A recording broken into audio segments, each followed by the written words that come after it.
here, 94b by the Mishnah, Hanotel Tziparnav Zu Bezu. Says the Mishnah, Ktoshah, good morning, Dior. Hanotel Tziparnav Zu Bezu.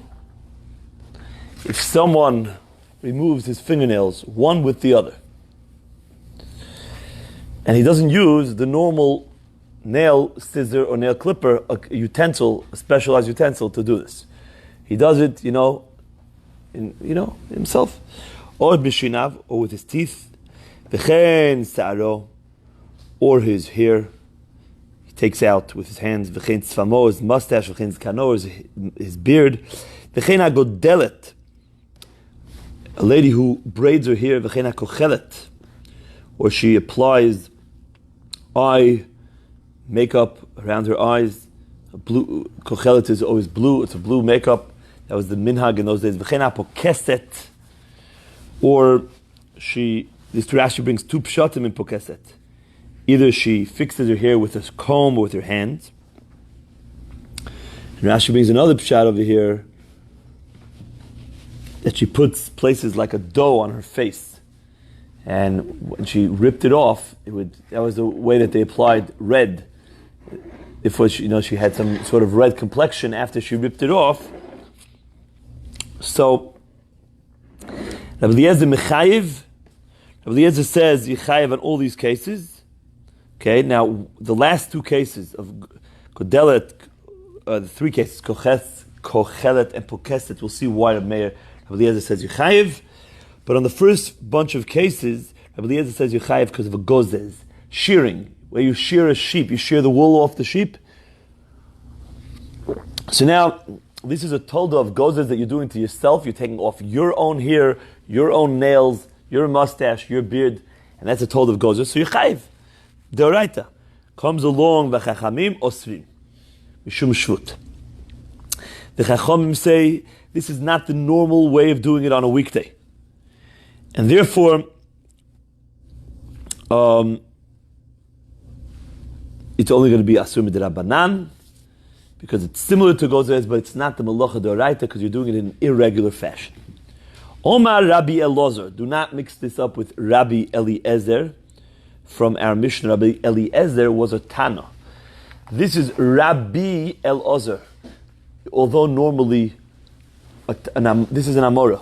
Although normally Amoraim in the Gemara are Rav and not Rabbi, but if they came from Eretz Yisrael, many times they're Rabbi.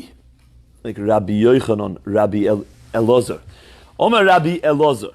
The Amora Rabbi Elazar said, Machloikis biyad, ava bekli chayiv. Machloikis between Chacham and Rabbi Eliezer is only when you pull off your nails with your hand. But with a utensil, everybody agrees that you're going to be chayiv. Okay?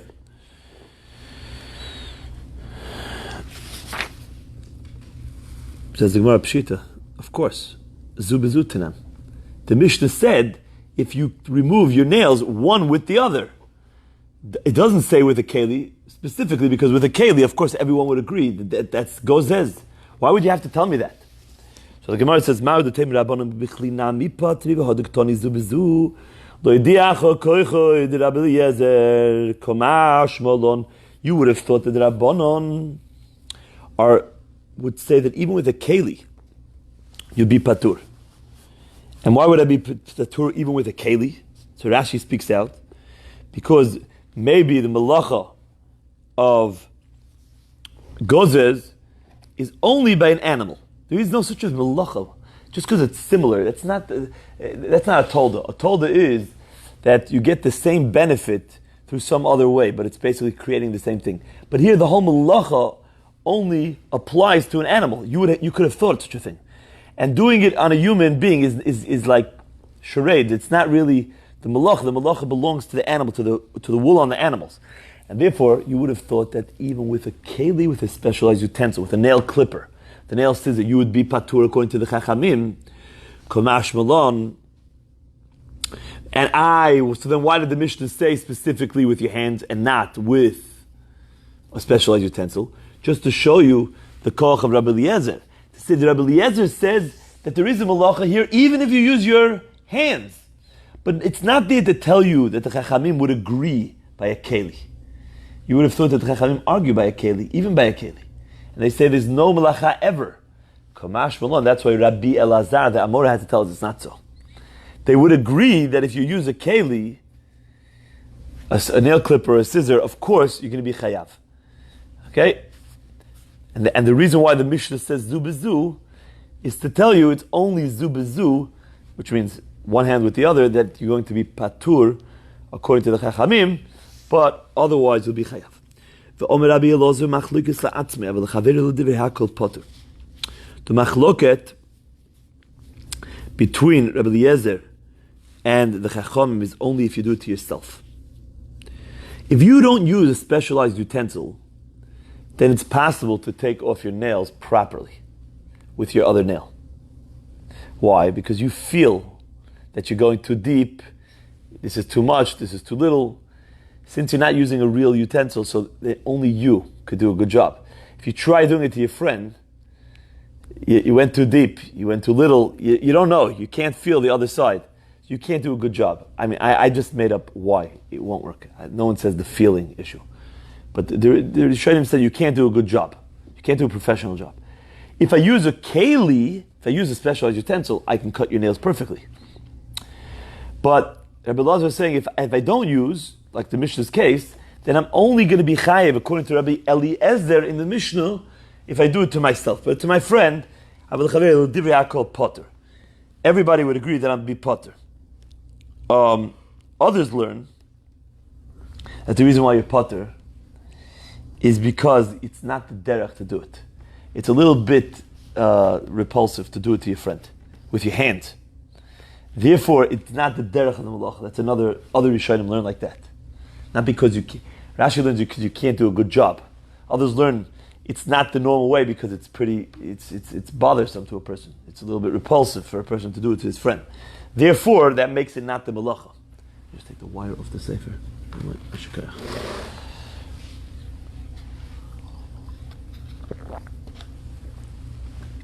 So the Gemara says, Pshita, tziparnav tanam. I know that too. Because it says that he takes off tziparnav, his own nails. It doesn't say, how do you say, tziparnayim, just in plural. It doesn't say nails, it says his nails. So obviously it means only his. The Gemara says, you would have thought maybe no. Even though it says his nails, Rabbi Eliezer really says chayav for other people's nails as well. The reason why it says, to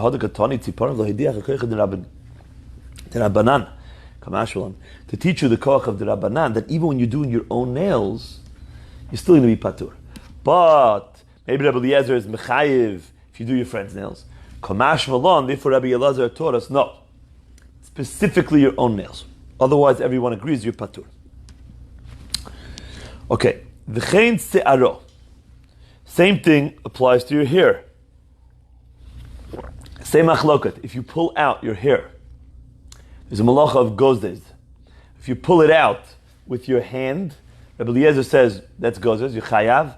Chachamim say no, that's not the derech. With your hand, you need a specialized tool like a scissor. Therefore, you're patur. Toma, we learned in a brayso, Untitled Maloi piazug. If someone takes hair out on Shabbat, the amount that fits into the scissor, okay, chayav. Okay, so even the meaning to say, the Chachamim that in our Mishnah said that if you do it with your hand, you're patur, they agree that if you use the piazug, you're going to be chayav. The kama maloi piazug. How many hairs? Okay, this is the amount. This is the amount that fits into the scissor. How much is that? Rav Yehuda shtaim. That's 2 hairs. So the Gemara says v'atanyu lekarcha shtaim.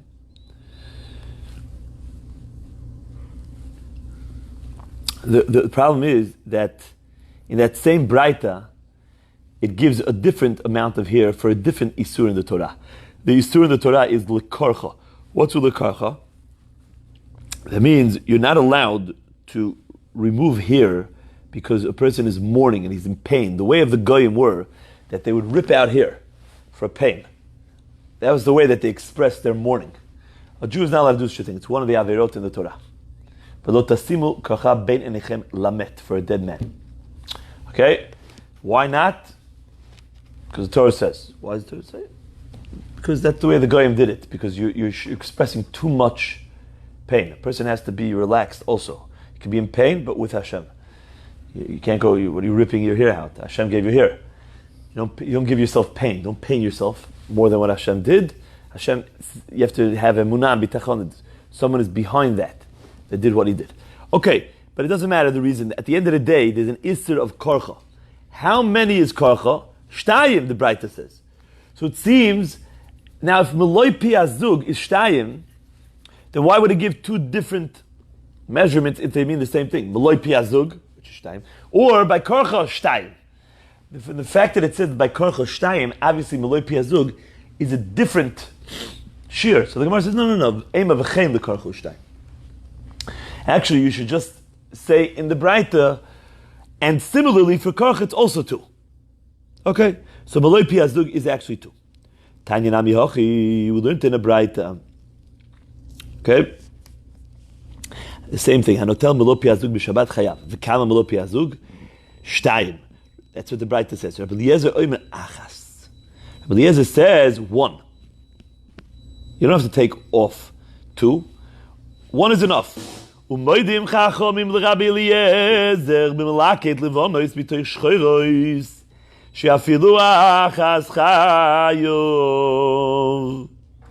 That if a person plucks one white hair is from black hairs, even one hair, you're going to be chayev. Why? Because the reason why you need to do two hairs normally is because what is taking one hair out of your head? One hair is insignificant. Two hairs, that's something. Two hairs already take up room. So you want to pluck them out. But when it's a white hair amongst black hairs, then even one for you means a lot. One is significant. You want that out. So therefore you're not allowed to do that on Shabbat, you're over. Says the Gemara, this Avera of plucking one white hair from black hairs is not only an Isser of Gozez on Shabbat. That's a real Isser d'oraita. But you can't even do that on a Wednesday. Why not? Because Lo Yilbash Geves Simlat Isha. Just like a man, it's under the Isser, the violation of a man wearing women's clothing. You're not allowed to either do the minhag of Nashim in any way. Since it's the way of ladies to take out their white hairs among black hairs, therefore you can't do that. A man cannot do that. Now, you say, 1 second, when I take a haircut, I can't take out the white hairs? You could, as long as you would take them out if they were black as well. But if you specifically go over to one, and you like your haircut, and then you look, everything's neat, but then there's one that's white. So I'm going to go deeper with that one. I'm going to take that one out. That's an Isser. It's just a Mavshan Isur. We have to be proud of our white hairs. It's a zikna. Zikna. I'm giving myself some chizuk because I'm starting now. It's zikna. White hairs are. Means you're not a little kid anymore. Because Baruch Hu is giving you wisdom. It's an invitation.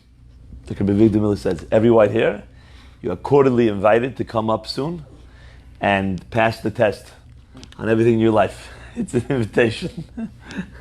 He's letting you know. HaKadosh Baruch Hu doesn't just give a guy. He lets the person know. There's, it's going to be a great final test. Tanya zok teheligim praisa.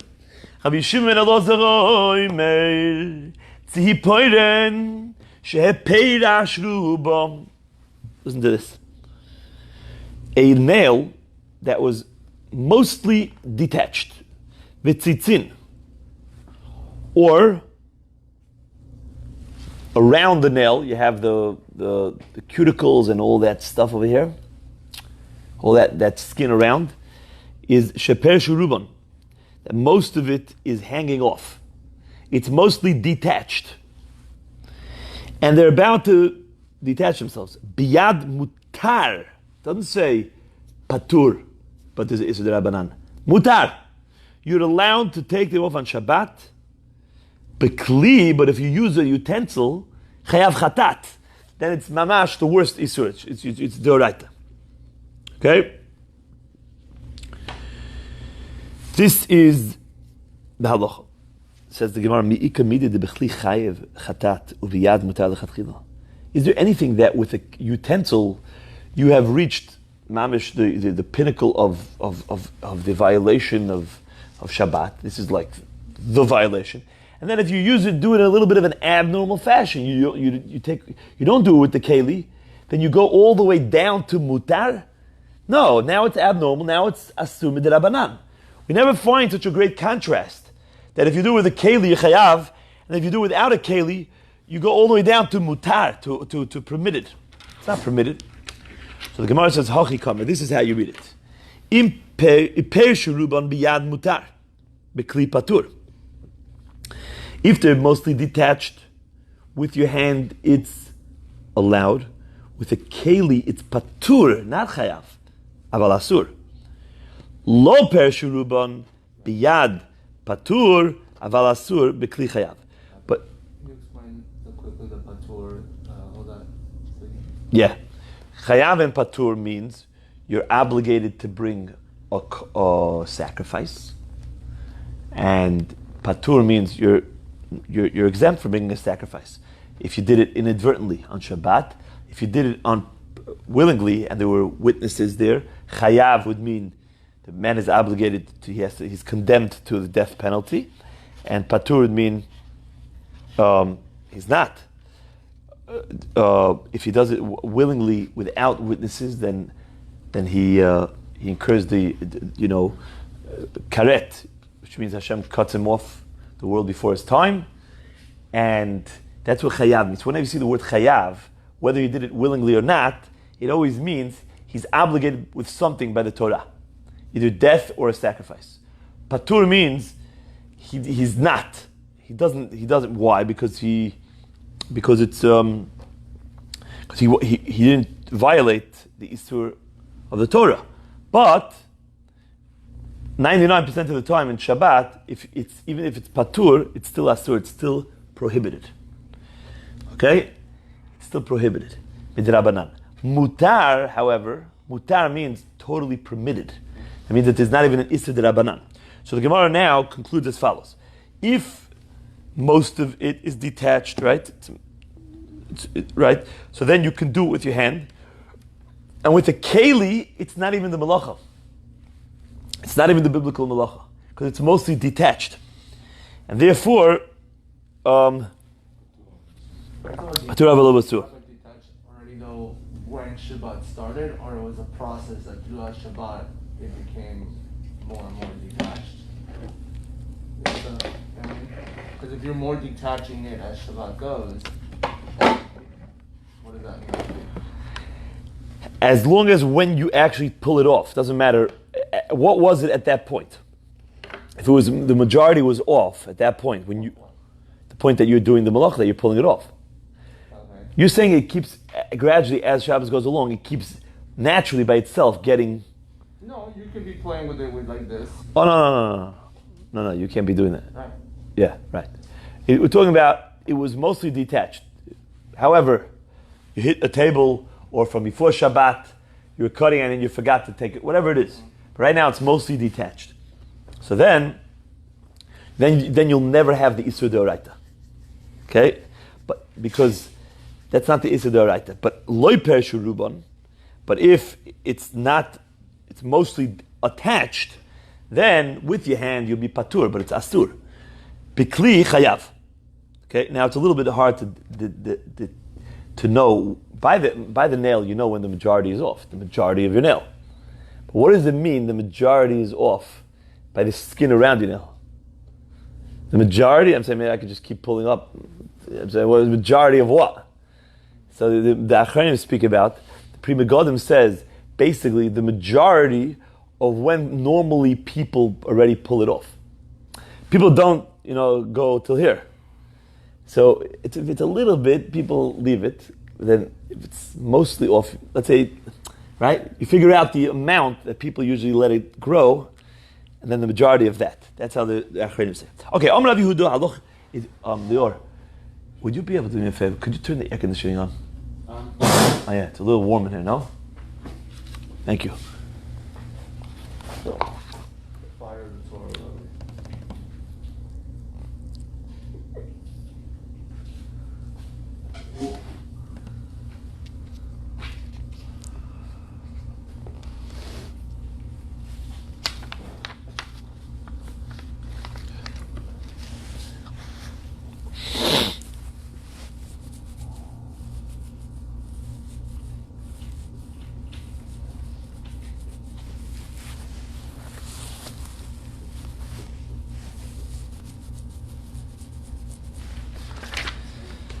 Thank you very much. Omer Rabbi Yehuda, Aloha Rabbi Shimon Elazar.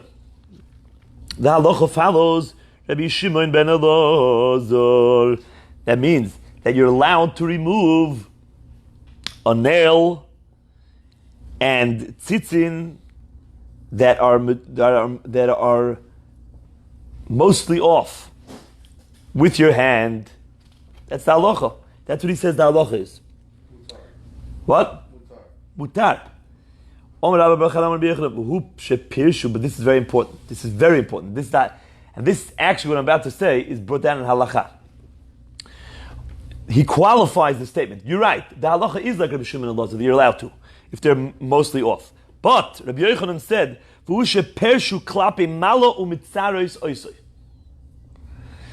now this is not so simple, because Rashi learns, what does that mean? It means, Rashi learns that they started coming off from the top of your finger. We're not talking about the nails for a second, the cuticles. They started being peeled off from the top of your finger downwards. So that is painful. So together with the fact that since it's painful and it's mostly off, so then you're able to take it off with your hand. Okay? But the other way around, if let's say they started peeling from the lower part of your hand, when you pick up your hands like this, they started actually peeling this way. So that doesn't cause a person pain. This is the way Rashi learns. Taisus turns it around, the other way around. And therefore, you're not allowed to, right? And Halacha doesn't follow like Shimon and Elazar. Taisus learns it means the opposite. The Shulchan Aruch says you have to worry about both Pshatim, Rashi and Taisus. So therefore, it's never going to be allowed. According to the Shulchan Aruch, it's never allowed. Even though we say it's allowed in the Gemara, but since we have to worry that maybe Taisus is right, maybe Rashi is right, so we never know which way is the way that the Gemara is giving a heter. So therefore, you can never use the heter for skin. However, for nails, if the majority of your nail is off and it causes you pain, listen to this halacha, I'm telling you halacha. You have the majority of your nail is off and it's causing you pain. You're allowed to remove it on Shabbos with your hand, with your finger. Now, with your fingernail, not with a specialized utensil. Only pain, not just... You have to be careful that no blood comes out. But yeah. No pain, but if it's just bothering me, I can't fidget it. Not naim. I have to look in the Mishabura. He's saying it's just bothersome. It's making you crazy that it's there. Yeah. Can't concentrate. Just need right. I'm not sure. I think it's only with pain. With pain, yeah. We have to look it up, Mishabura here. Okay, and then I remember the Mishabura in the Bir Aloha talks about doing this. People bite their lips. People pull off their lips. So then he says that might be worse. That might be like a Kaylee. It's not even because that's the derech. That is the way to do it. You don't take a nail clipper and you start. The way you do it is with your hands and with your. So that might be mamish or deraisa. That might be much worse, even if you're in pain and even if the majority of the piece is off. I remember that the Mishabura talks about it. I have to look it up exactly, but it's a big shaila here. Okay, fine. Is it working? It's so warm in here today, no? Yeah. Did it turn on? I can't figure this out. I'm not sure if it's... I don't know. Sounds like it turned on. Yeah? Sounds like it. Okay. Says the Gemara, okay, these three are very similar. The Mishnah brings them together.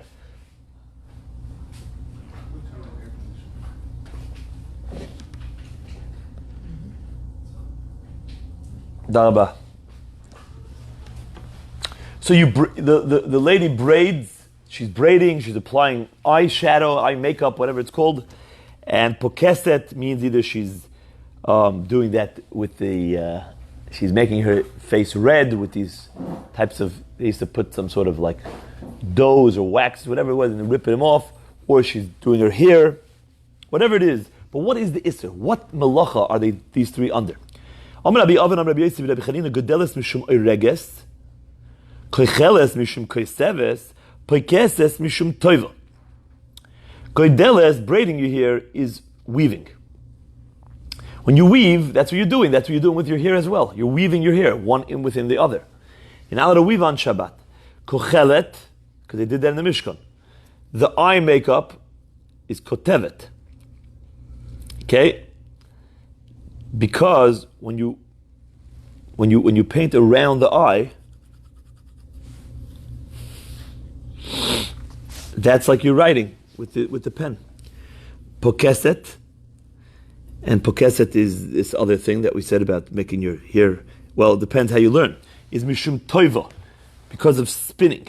Now, if it means that you're using a comb or your hand to go through your hair, so that makes sense that you want to compare it to spinning,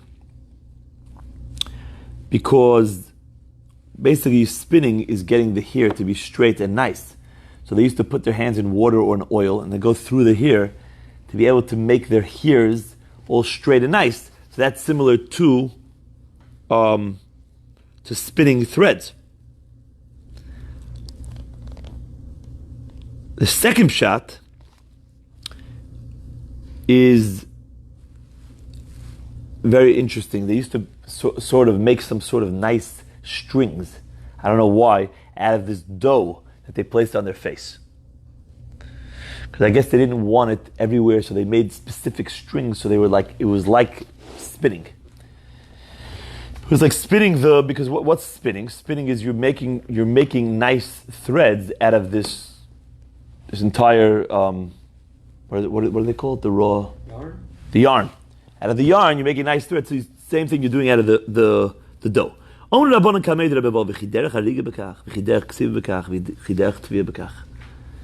Rabbanon asked Rabbi Vo, is this the way of weaving? This is weaving? Is this normal weaving? A person, when he weaves his hair is attached to his head. It's not like threads. Also, when you weave a shirt, that stays forever. When you weave your hair, it comes out. Is this the way of writing? You're writing? Does it have anything to do with writing? When was the last time you thought that when you went around your eye with some makeup that you were writing? It's not the way you write. It's not nothing to do with the halacha of writing. Just because it makes an impression of a color on something. And is this the way of spinning? Because you're going through your hair, or because you're putting on this dough? Elo Omer Rabbi Avo, says Rabbi Avo, this matter was explained to me by Rabbi Yosef Chanina. You're right. Applying the makeup is not writing, but it's dyeing. Dyeing is also a malacha. That it is similar to. Gedeles upakeses, and braiding and pakeses, which is going through your hair or putting the batzek, is mishum baina yechayev, because of building, constructing. So the Gemara says, wait, is that building? When was the last time you said to somebody that made themselves a hairdo, or they braided, oh, nice, you're good at building. It's not building. So the Gemara says, yes, it is called building, even if you don't call it. But if we find a pasuk that calls it building, then that's building. Maybe people don't speak that way. But the pasuk is the best place and the only place to find out what the truth is. And the Gemara says, "Kedidarash Reb Shimon Menashe, like Reb Shimon Menashe was darshan, vayiven Hashem Elokim es hatzela melamed shekilo Hakadosh Baruch Hu lechava vehavia etzel Adam." Hakadosh Baruch Hu built up the side of Adam Harishon, and he made it into a woman. So what does it mean he built her up?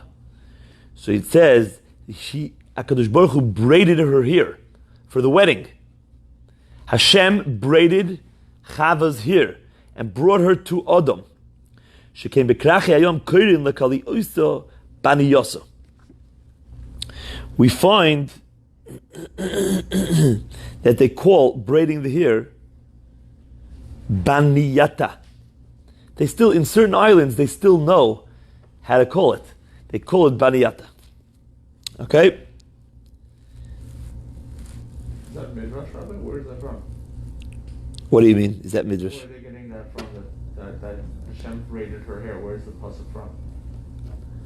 I mean, how did the Chachamim know that when it says that he built her, it meant that he braided her hair?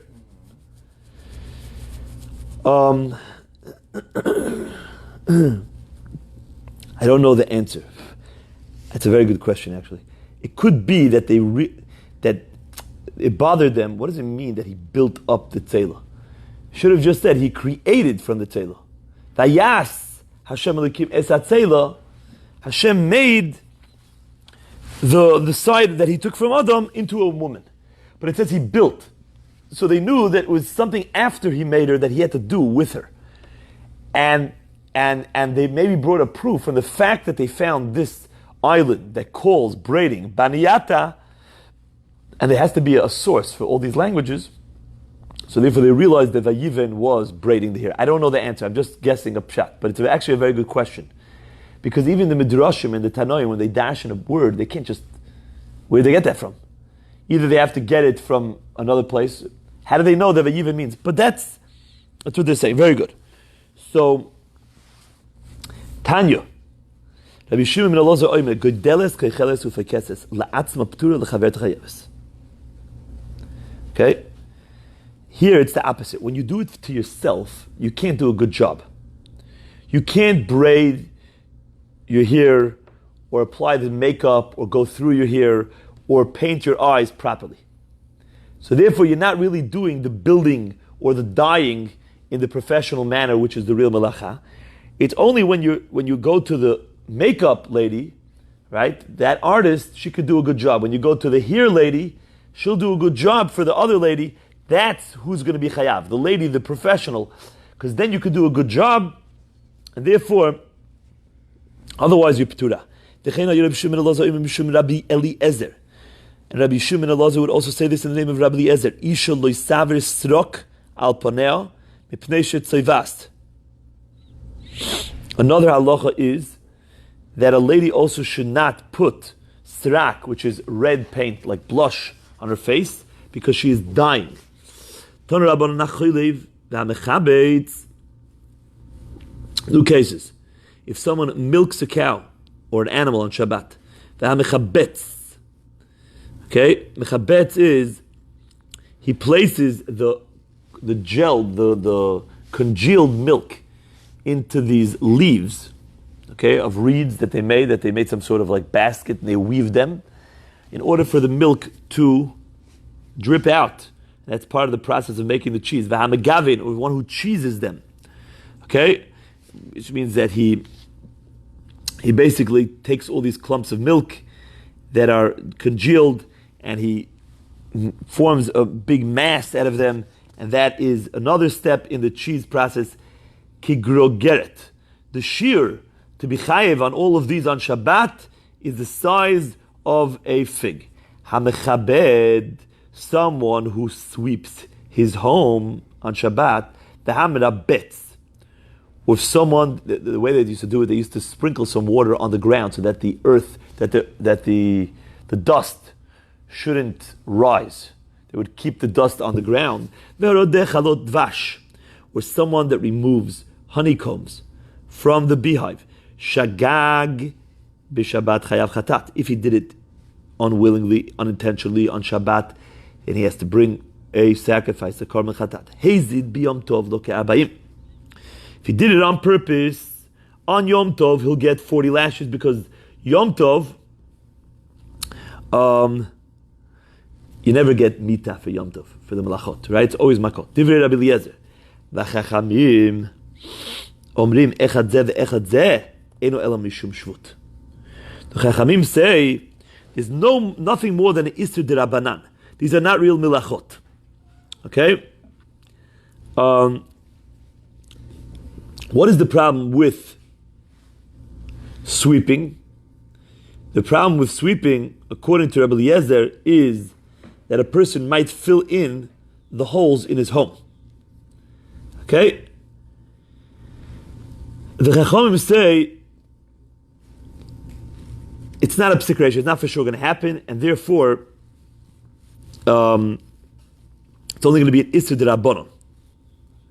Okay? And all these cases are only Isur D'Rabbanon. Rashi actually learns that that's the only case where the Chacham are going to agree that there's going to be an Isur D'Oraita. And all the other cases, he holds, are not the real Melacha, because it's not an Isur of Tolesh, for example, when you Rodech Halot Dvash. It's not really removing something from something that's growing to the ground. And therefore, it's only similar to Tolesh. And therefore, you're going to be Patur, but it's only Asur B'Derabanan. Okay? Rav Nachman Bar Guya Iklal the Nardo. Rav Nachman Bar Guya visited Nardo. Bo'omine, they asked him, Choylev Mishum Mai Mechayev. If someone milks an animal, what is he chayev for? Which malacha? Under what malacha? Amalahu mishum chaylev, because of milking.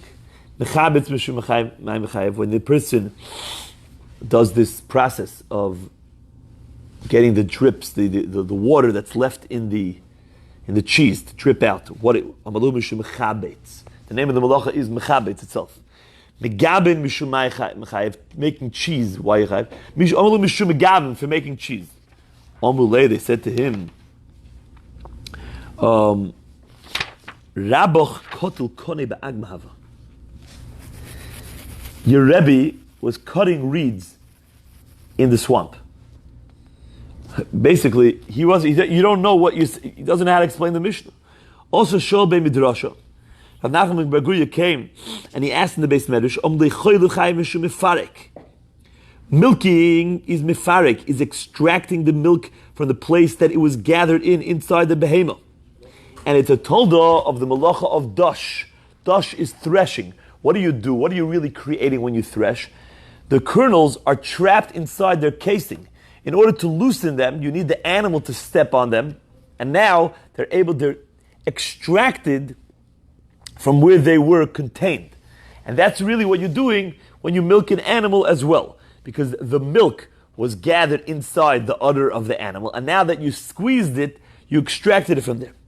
Mechabetz, this process of extracting the milk, the water left in the milk water, from the clumps of congealed and cheesy milk, chayev mishum borer, you'll be chayav because of borer, of sorting out the good from the bad.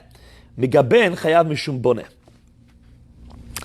And megaben, making cheese, is boneh because you are connecting and bringing together all the pieces of cheese clumps together so that they become one good piece of cheese together. That's binyan, that's building. Now the Gemara says, what does the end of the Braita say? Hamechabed amerabet v'haroi dechalo dvash shagag b'shabbat chayav chatat. Hezid b'yom tov lokeh arba'im. Tivri Rabbi Eliezer. If someone sweeps, or he spreads water across the floor, or he pulls out the beehives from the beehives, shagag on Shabbat, you chayav. If you did a b'mezer on Yom Tov, you get makot. That's Rabbi Eliezer said. Rabbi Eliezer, my time at Rabbi Eliezer. What is the reason that he says that when you pull out honeycombs from the beehive, that is tolesh? Where do we find that is detaching? That's like cutting a plant off the ground. How does he know that that's considered attached to the ground? It's in a beehive. So it's true, I ripped the honeycomb off the beehive, but that's not attached to the ground. So how do you know that's mechubar? So the Gemara says dichtiv, because it's a pasuk in Shmuel. Vayitpol ota biyarat hadvash. Yehonatan, the son of Shaul HaMelech, he didn't hear that his father decreed a fast on the day that they fought the Plishtim. So he was very hungry. He found the beehive. He stuck his staff inside and he licked a little bit of it. Vayitpol ota, he dipped it in. Biyarat hadvash, in the forest of honey. What does a forest have to do with honey? In the forest of honey?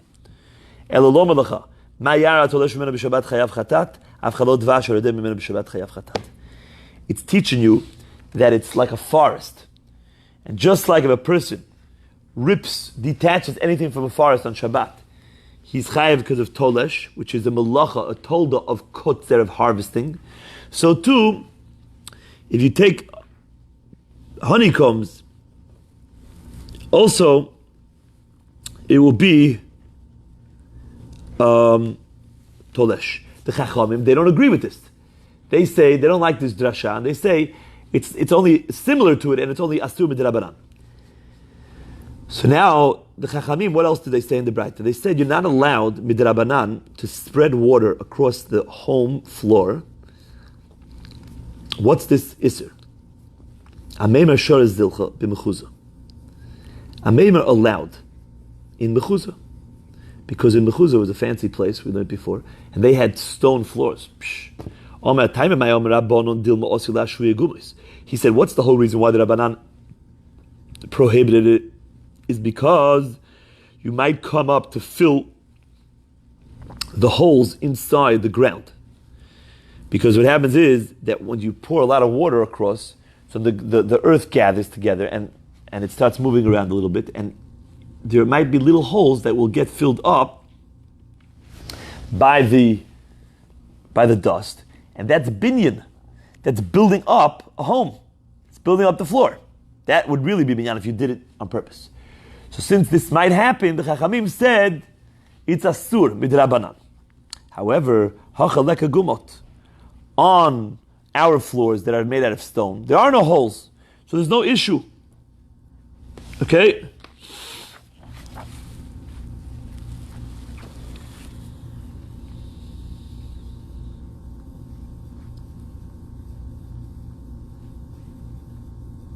Okay.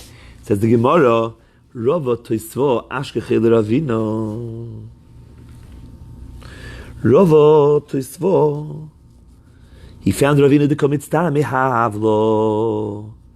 He couldn't deal with the bad air that was coming up from all the dust. It was a very, you walked into the house, people were walking around, and all the dust was coming up, and he was suffering from like the asthma. Some say it was actually Makashisha, the son of Rava, that found Rav Ashi that was being pained by the hevel, by this bad ear.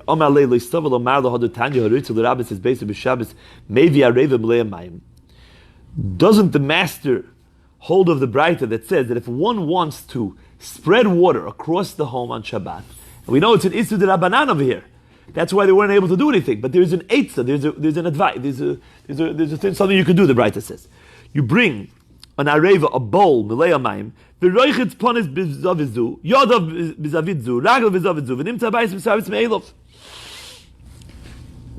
Okay? Usually you can't do these types of tricks on Shabbat.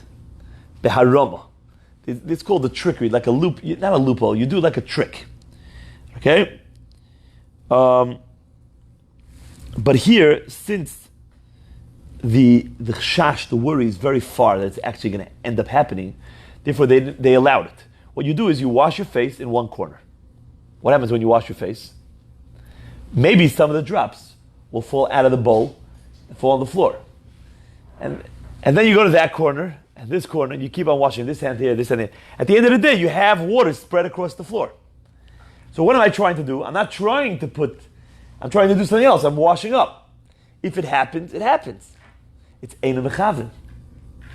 I don't have that in mind. Okay? So therefore, it's going to be okay. I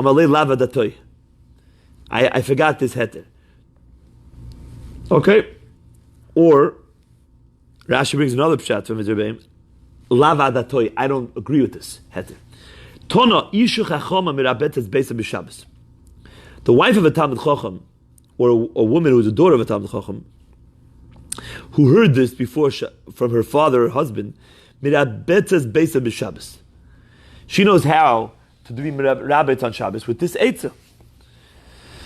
For Idno the Svirilon, but now that we hold Rabbi Shimon, Shari Afilu Lechatchila.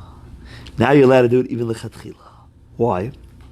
Because Rabbi Shimon holds that if you do something and you're not mechaven for the Isser, it's mutter on Shabbos. So therefore, you're not trying to fill up the holes. You're just trying to make sure that the dust settles and it doesn't rise. So therefore, since even if it does happen, since it's not a psik ratio, therefore you're allowed to do it lechatchila on Shabbos. Now,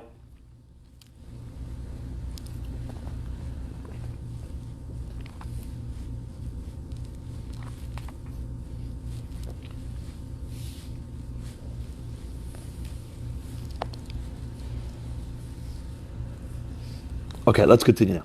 It says the Heilige Mishnah, Toyush me'otzitz nakuf.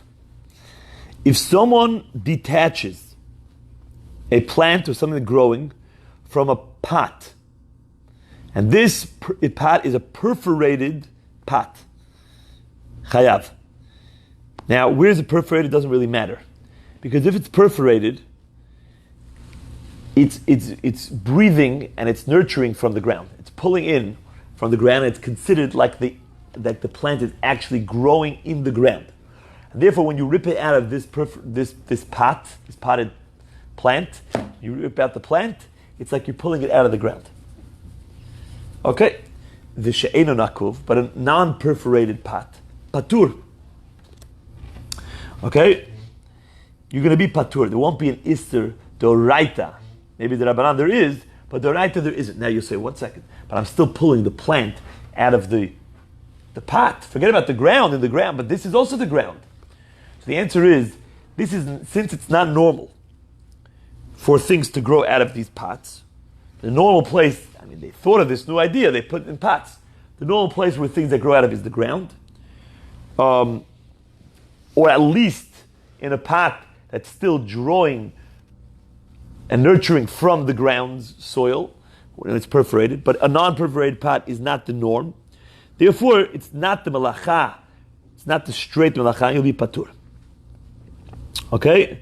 Now, there's a big machlokes rishonim what type of perforated pot, what it's made out of, if it's made out of earthenware or wood, when can it really take from the ground or not? Fine. But it says the Gemara, it says the Mishnah, Rabbi Shimon poter bazeh uvazeh. Rabbi Shimon says that even when you detach something from a Kaylee that's perforated, you can't consider that attached to the ground, even if it's perforated, until you make so much holes in it that the Kaylee is not considered a Kaylee anymore. You destroy the vessel, the utensil, and you say it's not really in the utensil at all, it's basically in the ground. But if you just have some holes and it's drawing some sort of nutrition from the ground, that's not considered in the ground, and you'll be patur. Romi le Abaya l'Rav. So Abaya asked a problem to Rav. And some say it was Rabbi Chia Barav that asked Rav. Tanan Rabbi Shimon poita b'zeh u'b'zeh. We learned in our Mishnah that Rabbi Shimon doesn't allow, but he says he's patur. Alma nokov Rabbi Shimon kishe'ena nokov mashvili. So we see that Rabbi Shimon equates a perforated pot to a non-perforated pot, and he says both of them are not really considered in the ground. V'reminu. So the Gemara says, okay, and the Ramban speaks out. It's not just that he equated them a little bit. He equated them because he could have just said patur. He said bazeh uvazeh. He added those words to say this and that. I don't see any difference. There's absolutely no difference. Really, there's absolutely no difference in the eyes of Reb Shimon between a perforated pot and a non-perforated pot. Ask the Gemara, I find in a Braita that says Rabbi Shimon Omer ein bein nokov l'she'enoi nokov. There's no difference between a perforated pot and a non-perforated pot. Elo lahachshir zroim bilvad. Only for hechsher zroim. What does hechsher zroim mean? Hechsher means to make kosher. Kosher means to make fit. It doesn't really have a good connotation. In the Mishnah, kosher means the masechet that's called machshirin. Machshirin, make kosher, actually means that you're making something susceptible and fit to contract Toma, impurity. Kosher doesn't mean good. It means made fit. Sometimes you can be made fit to be able to contract something. Okay? So, zra'im, things that grow from the ground, cannot be Makabe Toma. When they're in the ground, you could put a dead person on top of an apple tree. On the apples themselves, they won't become tameh because they're attached to the ground. Anything in the ground, never tameh. Just like if you put them on the ground doesn't become tameh. So too, anything attached to the ground is like the ground doesn't become tameh. By the way, that's the source of why a mikveh is why the Torah says it has the power to purify you, because the water inside the hole is attached to the ground, and therefore it can never become impure, that water. You could put all the dead people inside that water, it won't become impure. Since it can never become impure because it's part of the ground, that's its source of power, that it can now purify you. Because you're in something that can never become impure. That's its power of making you pure. Okay, that's what the Chassam Sofer says, that pshat in the Torah. But anyways, let's continue. Now you detach something out of you take an apple, you take it out of the ground, right? Now it's an apple in your hand. Oh, now you can make it tameh, but not so fast. You have to make it fit, you have to make it susceptible. Kasher, fit, susceptible. How do you do that?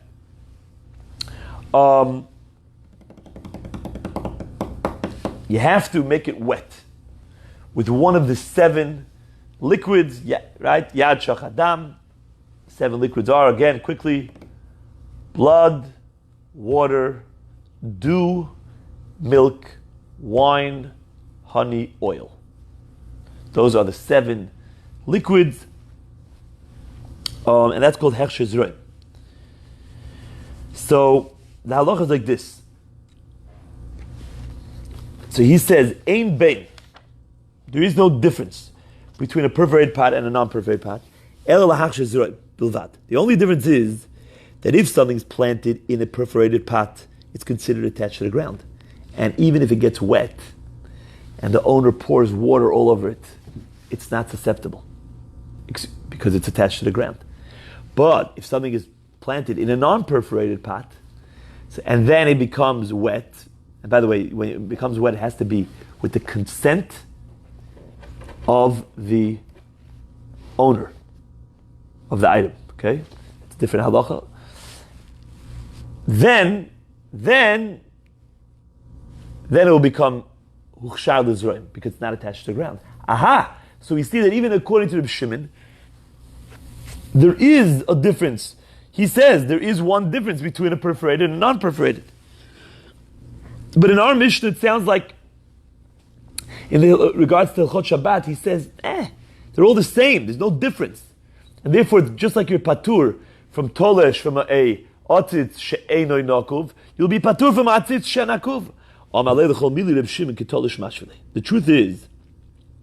The truth is that really Reb Shimon considers all of them the same. And for all the halachot,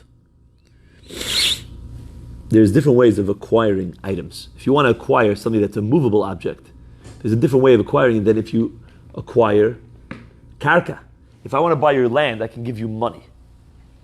I give you $1,000 cash, I can own your land. If I give you $1,000 cash for this tissue box, it doesn't make it mine.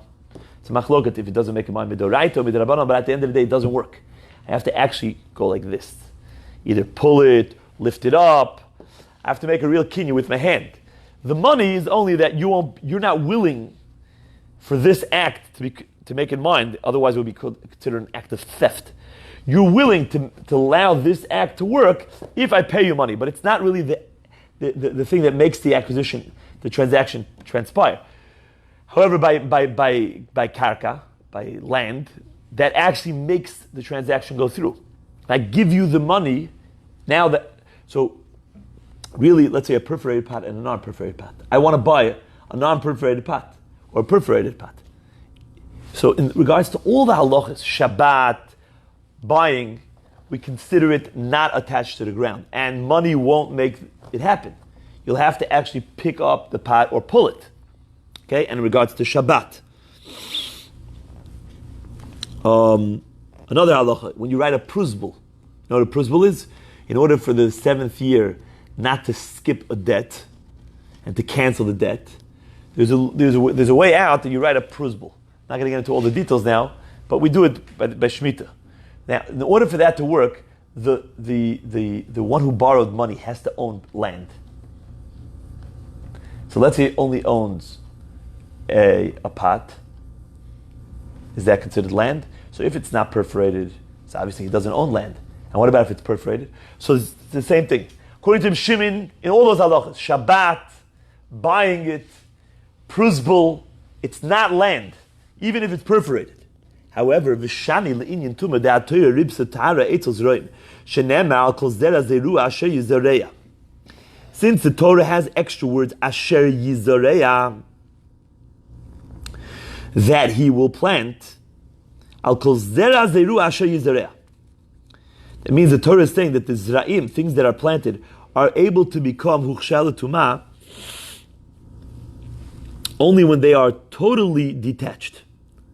But if they're even a tiny drop attached, okay, they are already going to be considered attached to the ground, and they're not Makabe hechsher l'tuma. And therefore, it's enough if you perforate the pot, according to Rabbi Shimon, to be considered somewhat attached to the ground, because it is, at the end of the day, nurturing from the ground, and therefore over here is the only place that he'll be modeh in regards to susceptibility, that there's a difference between a perforated pot and a non-perforated pot, and a perforated pot will not be Makabe hechsher for zroim. Bo minei ustaba min abzera shoirish keneged nekev mali. Let's say Mali Omer Rabbi Shimon. What would Rabbi Shimon say if there's a root? There's a root of the plant opposite the hole. Will he finally admit that that's considered attached to the ground, and that's worse than just a perforation in the middle of somewhere in the pot? If it's mamish keneged opposite the root, ishtik. So Reb Zera was quiet. He didn't know. It's pretty late. Okay, when it's time right after tomorrow. One time, he found Reb Zera saying as follows: that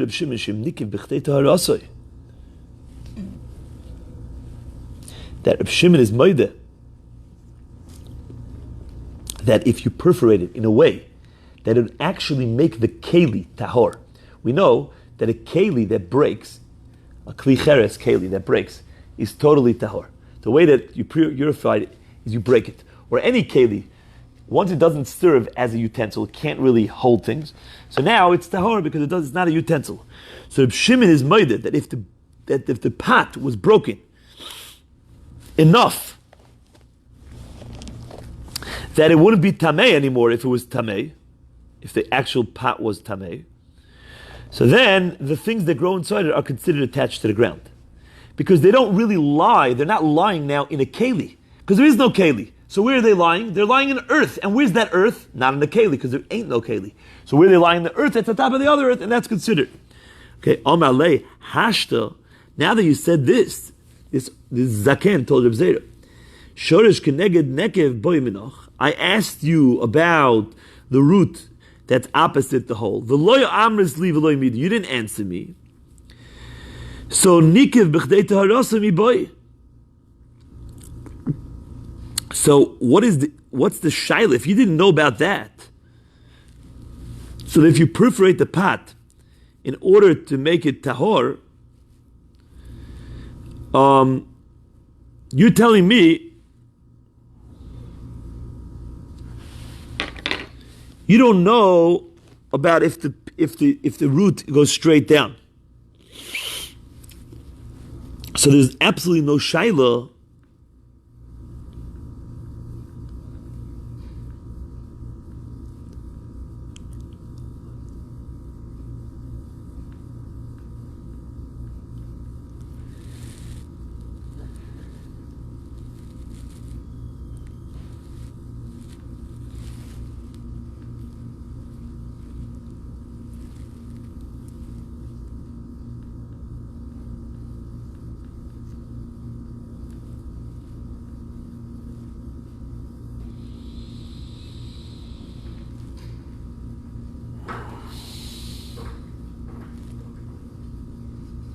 Which one's better?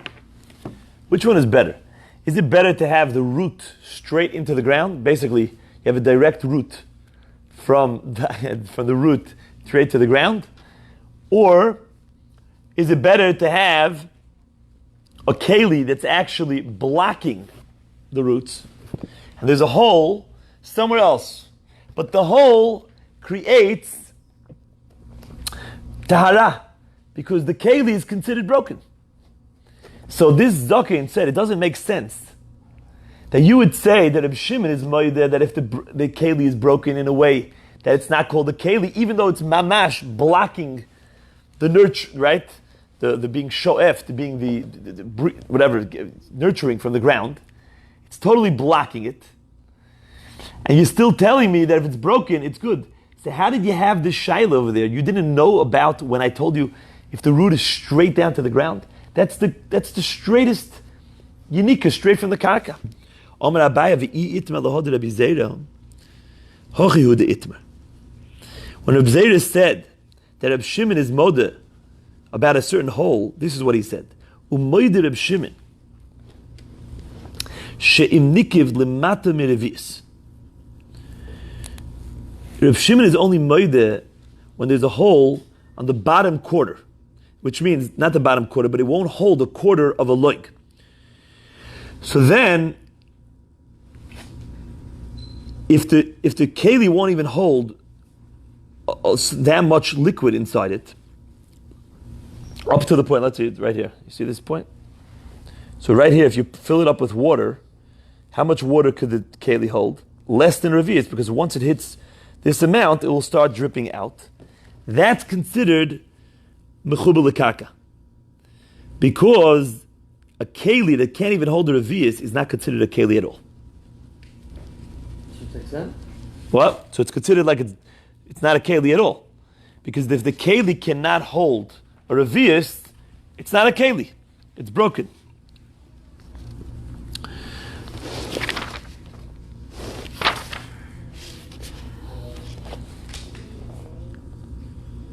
Okay, I think we should stop over here because it's very late.